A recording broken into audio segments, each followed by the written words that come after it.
একটা লাউ ধরছি লাউ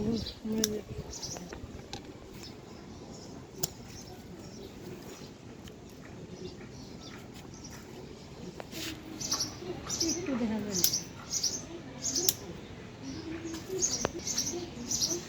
লাউ গাছ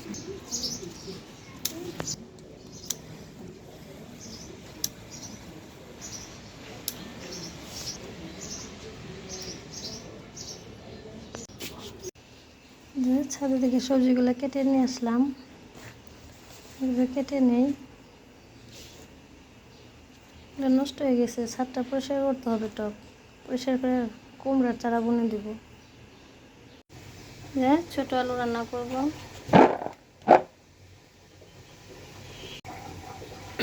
আলুগুলো সিদ্ধ দিয়ে নেই, ডিম দিয়ে রান্না করবো এটা। তো এই যে সমস্ত কিছু কেটে নিয়েছি। এই যে আমার ছাদ বাগানের লাউ শাক, সাথে কয়েকটা আলু দিয়ে দিয়েছি, যে পেঁয়াজ আর রসুন থেতো করে নিয়েছি, আর এখানে পেঁপে ঝুড়ি করে কেটে নিয়েছি। চলুন তবে রান্নাটা শুরু করে দিই।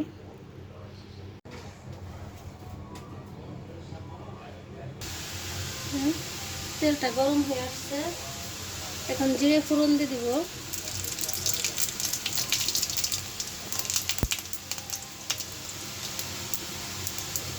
হলুদ মরিচ দিয়ে মেখে নিয়েছি, ডিমটা দিয়ে দেবো।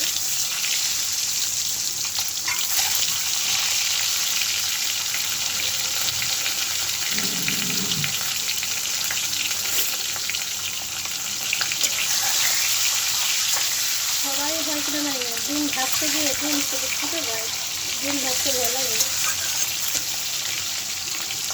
পেঁপে ভাজিটাও বসে দিয়েছি।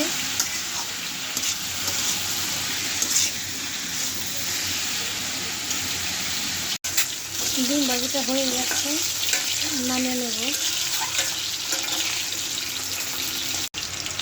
ডিমটা হয়ে গেছে, এখন নামিয়ে নেব। কার কার ডিম ভাজি করতে ডিম ফুটে, আমার তো ডিম ফুটে যায়, ভয় লাগে ডিম ভাজি করতে। পেঁয়াজটা দিয়ে দেবো, কতগুলো আলু এইভাবে গেলে দিব। এগুলো দিলে ঝোলটা একটু গাঢ় গাঢ় হবে, ঝোলটা পাতলা লাগবে না খেতে। এখন এই যে সিজন নতুন আলু, এই নতুন আলু দিয়ে ডিম অনেক টেস্ট হয় ডিমের তরকারি, আপনারা একবার খেয়ে দেখবেন। পেঁয়াজটা ভাজা হয়ে গেছে, এখন আলুটা দিয়ে দেবো।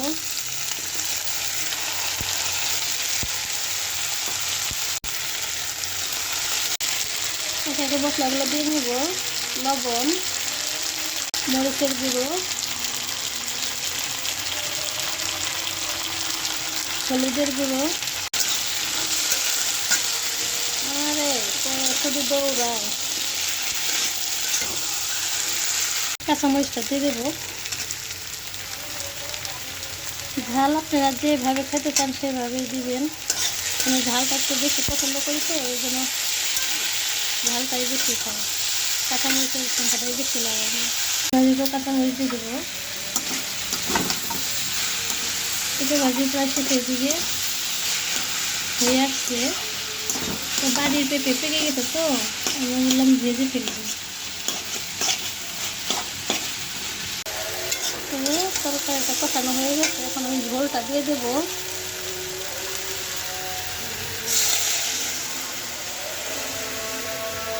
ঝোলটা দিয়ে দিলাম। আজকে গরম জল দিইনি, ঠান্ডা জল দিয়ে দিয়েছি। আজকে গ্যাসের তাপও কম, এখন তো তাও থাকে গ্যাস। আগে তো ভোরে উঠে রান্না করতে হতো, এখন মোটামুটি দুপুরবেলা রান্না করা যায়। পেঁপে ভাজিটা হয়ে গেছে, নামিয়ে নেব এখন। তরকারিটা বলক এসে গেছে, অনেক সুন্দর একটা সেট বেরিয়েছে। পেঁপে ভাজিটা নামিয়ে নিয়েছি, এখন এই যে লাউ শাকটা দিয়ে দিব এই চুলায়, পরে তেলে ফালিয়ে দিব। তরকারিটা নামিয়ে পরে তেলে সোমবার দিয়ে দিব শাকটা, একটু ভাত দিয়ে নেই। ছাদের লাউ শাক তো অনেক দিনের, একটু শক্ত শক্ত আছে, একটু ভাত দিয়ে নিই, আর একটু নরমও হবে, খেতেও ভালো লাগবে। যে তরকারিটা হয়ে আসছে, এখন আমি যে ডিম আর জিরার গুঁড়ো, গরম মশলার বাটা দিয়ে দিব। তো আপনারা ভাববেন ডিমটা কেটে দিলাম কেন? ডিমটা কেটে দিলে তরকারির স্বাদটা বাড়ে বেশি। এই ডিমের ভিতরে একটু ঝোল যাবে, লবণ, ঝাল ঝাল, তরকারির সেন্টটাও বাড়বে, খেতেও ভালো লাগবে। আপনারা এভাবে খেয়ে দেখবেন। ডিমের তরকারির এটাই এলো স্বাদ। আস্ত দিলে ভালো লাগে না, আমার ভালো লাগে না। তো এই যে রান্নাটা শেষ, এখন নামিয়ে নেব। হয়ে আসছে ঝোল ঝোল। আরে ডিমটাও কি সুন্দর হয়েছে, কুসুমটা। এই ডিমটা খেতে ভালো লাগে, আপনারা খেয়ে দেখবেন, অবশ্যই দেখবেন। তেল ঝাল নুন সব ঢুকে ভিতরে। আর এদিকে আমার শাক ভাজিটা হয়ে আসছে প্রায়।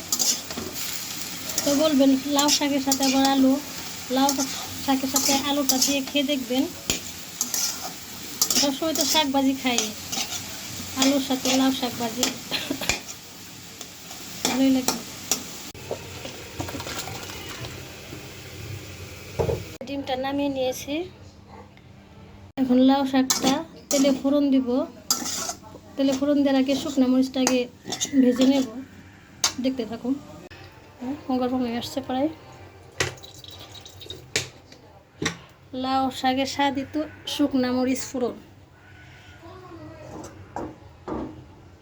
এটা না দিলে লাউ শাকের স্বাদই ওঠে না।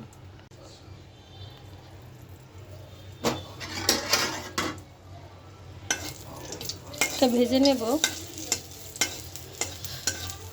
গরম ভাতের সাথে আমি শুকনা মরিচ আর লাউ শাক, খুব স্বাদ। দিয়ে দেব। অনেকে লাউ শাক এমনি ভাজি খায়, অনেকে আবার পেঁয়াজ রসুন এগুলোও দেয়। গ্রামের বাড়িতে বেশিরভাগই লাউ শাক পেঁয়াজ রসুন দেয় না, এমনিতেই ভাজি খায়। তো আজকে আমি অন্যরকমভাবে ভাজি করব, সাথে আলু দিয়েছি যে, এর জন্য পেঁয়াজ রসুন দিয়ে ভাজি করব। রসুন থেতো করে নিচ্ছি, রসুন থেতোটাও দিয়ে দিব। আমার রান্নাটা আপনাদের কেমন লাগলো অবশ্যই কমেন্টে জানাবেন। আর রান্নাটা যদি ভালো লেগে থাকে শেয়ার করে দিবেন, চ্যানেলটি সাবস্ক্রাইব করে দিবেন, অন্যকে দেখার সুযোগ করে দিবেন। এই যে শাকটা ফোড়ন দিয়ে দিচ্ছি।